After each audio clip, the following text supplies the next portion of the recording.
Question है, रोहन की माँ उससे 26 वर्ष बड़ी है। उनकी आयु वर्षों में का गुणनफल अब से 3 वर्ष पश्चात 360 हो जाएगा या हो जाएगी। हमें रोहन की वर्तमान आयु निकालनी, ठीक है, रोहन की निकालनी। तो सबसे पहले क्या लिखेंगे? सबसे पहले क्वेश्चन नंबर 2 का तीसरा, माना रोहन की वर्तमान आयु कितनी है? वर्तमान आयु निकालनी है, कितनी है? बराबर x वर्ष। तब रोहन की माँ की वर्तमान आयु नहीं, y नहीं, देखो हम द्विघात समीकरण में कर रहे हैं, y ले सकते हैं, लास्ट में मल्टीप्लाई करना है। उससे रोहन से 26 वर्ष बड़ी, रोहन की आयु कितनी? x। रोहन से कितनी बड़ी है रोहन की माँ? 26 वर्ष बड़ी, यानी x प्लस 26। रोहन की आयु भी जुड़ जाएगी उसमें। इतना समझ आया? ठीक है। अब उसने क्या बोला कि अब से हम कहाँ गया वो, हाँ, उनकी आयु वर्षों में का गुणनफल अब से 3 वर्ष पश्चात। 3 वर्ष पश्चात, देखो 3 वर्ष पश्चात रोहन कितना होगा?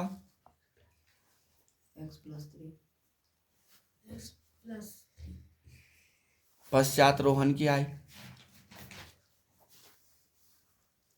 कितनी हो जाएगी? x प्लस 3, 3 साल बढ़ जाएगी ना। तथा रोहन की माँ की आयु ये कितनी हो जाएगी भाई? ये है x प्लस 26 और इसमें भी तो 3 जोड़ेंगे, यानी ये कितनी हो जाएगी? x प्लस 29 वर्ष। अब इसने क्या कहा कि 3 वर्ष पश्चात इन दोनों की जो आय का गुणनफल है ना, वो कितना है? 360, यानी 3 वर्ष पश्चात रोहन की आय x प्लस 3 और x प्लस 29 बराबर आया 360। यहाँ तक समझ आया? यहाँ तक कोई समस्या? ठीक है। तो अब यहाँ देखो,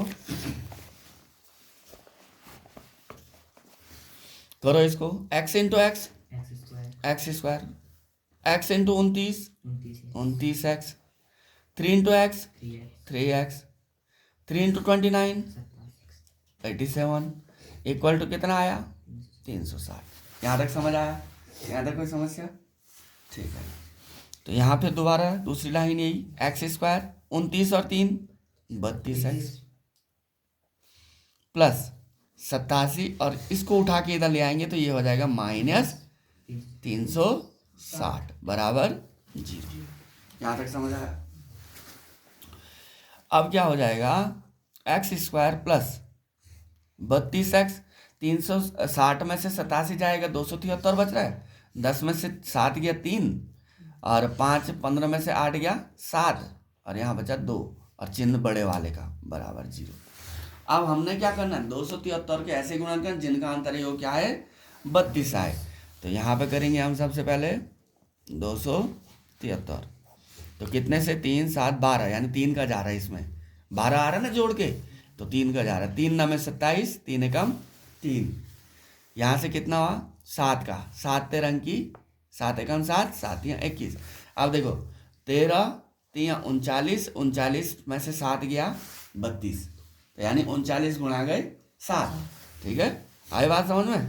तो x स्क्वायर, अब हमें देखो 39 धन का चाहिए ना 32, तो बड़ा वाला क्या करेंगे? धन का रखेंगे, plus 39x minus 7x minus 273 equal to 0। इन दोनों में क्या कॉमन आया? x, क्या बचा? x plus 39।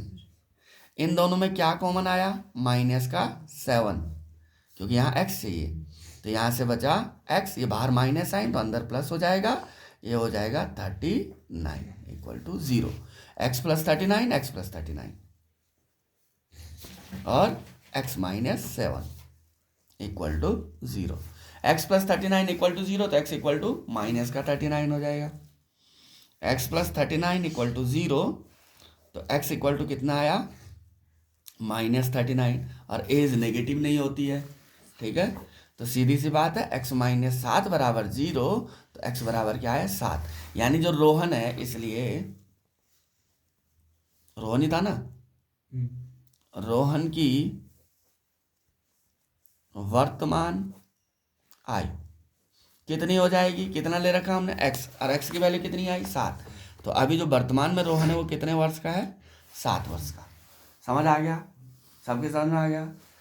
फिर दोबारा समझा देते हैं।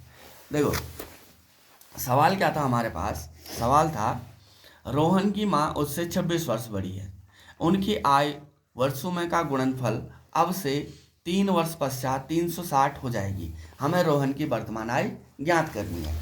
तो यहाँ देखो हमने क्या कहा, हमने कहा माना रोहन की वर्तमान आय क्या है, x है, तो रोहन की माँ की क्या हो जाएगी, x प्लस 26 हो जाएगी। यहाँ तक समझ आ गया।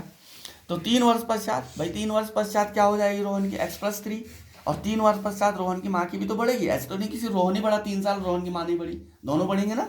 तो यहाँ पे x प्लस 26 इसकी प्रेजेंट एज थी, वर्तमान आय थी, उसमें 3 जोड़ दिया हमने, यह आया x प्लस 29। उसके बाद इन दोनों का जो गुण 3 वर्ष पश्चात की जो आय है, उन दोनों का गुणनफल कितना है 360, 3 वर्ष पश्चात की आय का, ठीक है, वर्तमान आय का नहीं बोला उसने, 3 वर्ष पश्चात की जो आय है उसका गुणनफल कितना है 360 है। उसके बाद हमने गुणा किया x का x के साथ x स्क्वायर, x का 29 के साथ 29x, 3 का x के साथ 3x, इसका इसके साथ, और ऐसे करते करते कैलकुलेट करके जो यहाँ पे गुणनखंड आए 39 गुणा के 7, ये आ रहा आपका 273, 39 7 273 होगा, और यहाँ से 39 में से 7 गया तो आपके पास कितना बचा, 32 बचा, जो 32 चाहिए था आपको, और कैलकुलेट करके ये निकल गई उसकी वर्तमान आय 7 वर्ष।